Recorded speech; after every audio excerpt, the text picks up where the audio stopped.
Hi friends, నేను మీ money. నేను వచ్చేసాను సరికొత్త ఇంట్రెస్టింగ్ టాపిక్తో. ఈరోజు మనం సముద్రాల గురించి తెలుసుకోవడానికి ప్రయత్నిద్దాము. ఎందుకంటే మన భూమి మీద సుమారుగా 71% భాగాన్ని సముద్రాలు ఆక్రమించుకొని ఉన్నాయి. కానీ మీరు ఎప్పుడైనా ఆలోచించారా సముద్రాలు మన జీవితం మీద ఎంత పెద్ద ప్రభావం చూపుతున్నాయి అని? ఈ వీడియోలో మనం తెలుసుకోబోతున్నాం. సముద్రాల ఉద్భవం, సముద్రాల ఆకృతి, జీవన వైవిధ్యం, వాతావరణంపై ప్రభావం ఎలా చూపిస్తున్నాయి, మానవ జీవన శైలి మీద ఎలా ప్రభావం చూపిస్తున్నాయి, మరియు భవిష్యత్తులో వీటి ప్రభావం ఎలా ఉండబోతుంది తెలుసుకోవడానికి ప్రయత్నిద్దాము. ముందుగా సముద్రాలు ఎలా పుట్టాయి, వాటి యొక్క నిర్మాణం ఎలా ఉంది అనే దాని గురించి తెలుసుకుందాం. సుమారుగా 4.5 బిలియన్ సంవత్సరాల క్రితం భూమి ఉద్భవించినప్పుడు అది వేడిగా, అశాంతిగా ఉండేది. కొన్ని కోట్ల ఏళ్ల తర్వాత భూమిపై గాలిలోని నీటి ఆవిరి కండెన్స్ అయ్యి వర్షాలు కురిశాయి. అనేక లక్షల సంవత్సరాల పాటు వర్షాలు కురవడంతో సముద్రాలు ఏర్పడ్డాయి. ఈ సముద్రాలు ఇప్పటికీ మారుతూనే ఉన్నాయి. వాటి ఆకారం, లోతులు, తీర ప్రాంతాలు, భూ కదలికలు ఇవి ఎప్పటికీ కదులుతూనే ఉంటాయి. అంటే ఇవి ఎప్పటికీ ఏర్పడుతూనే ఉంటాయి. ప్రపంచవ్యాప్తంగా మనకి మెయిన్గా 5 మహాసముద్రాలు ఉన్నాయి.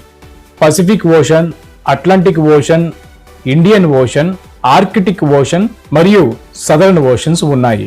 ఈ సముద్రాలు కలిపి ఉన్న జలరాశిని మనం సగటు సముద్ర మట్టం అంటాం. అంటే ఈ సముద్రాలన్నీ ఒక లెవెల్లో కలిసి ఉంటాయి కదా, దాన్ని మనం సీ లెవెల్ అని పిలుస్తూ ఉంటాము.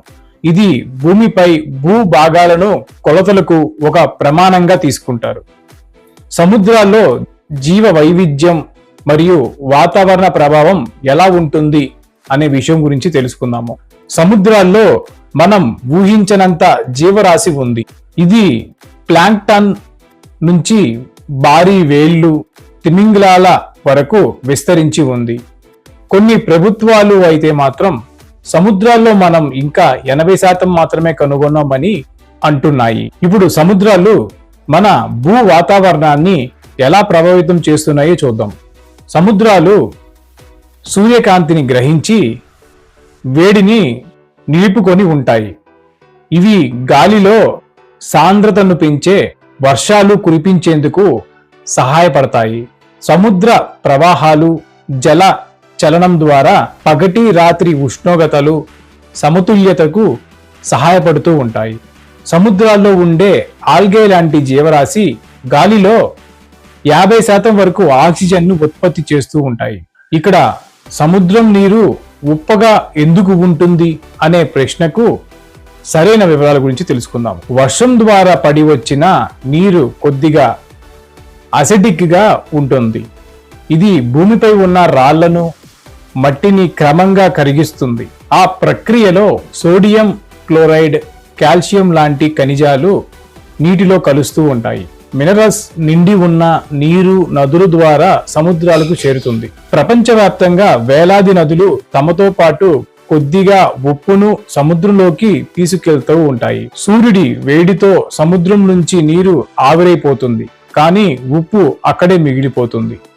ఇలా కొన్ని లక్షల కోట్ల సంవత్సరాలుగా ఉప్పు సముద్రంలో పేరుకుపోయింది. సముద్ర తలంలో ఉండే అగ్నిపర్వతాలు కూడా ఉప్పుని విడుదల చేస్తాయి.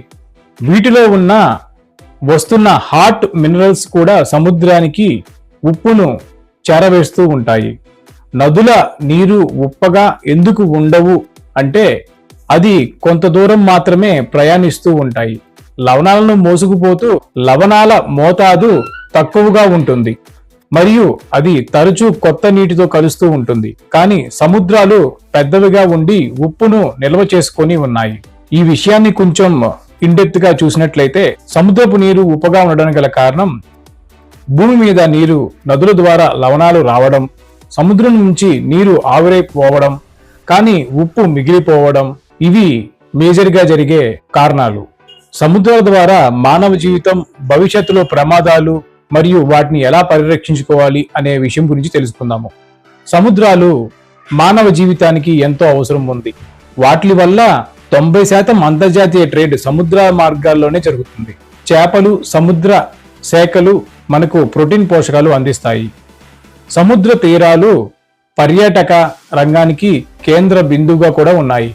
కానీ మనం చేస్తున్న సముద్ర కాలుష్యం, ప్లాస్టిక్ విసర్జాలు, పెట్రోలు వాడకం వంటి చర్యలు భవిష్యత్తులో సముద్ర జీవాన్ని మరియు మానవ జాతిని ప్రమాదంలోకి నెడుతున్నాయి. మరి మనం ఏం చెయ్యాలి అంటే సముద్రాలను పరిరక్షించుకోవాలి. శాస్త్రీయంగా, సామాజికంగా చర్యలు తీసుకోవాలి. విద్యార్థులు, యువత మీరు కూడా ఈ ప్రయత్నాల్లో భాగం కావాలి. మీరు ఈ వీడియో ద్వారా సముద్రాల ప్రాధాన్యత మరియు భవిష్యత్తులో మనం వాటి పట్ల తీసుకోవాల్సినటువంటి బాధ్యత గురించి నేను తెలియజేశానని అనుకుంటున్నాను. ఇలాంటి మరిన్ని విషయాలు మీరు తెలుసుకోవాలనుకుంటే మీ మనీ అనే ఈ ఛానల్ని సబ్స్క్రైబ్ చేయండి. Thank you for watching.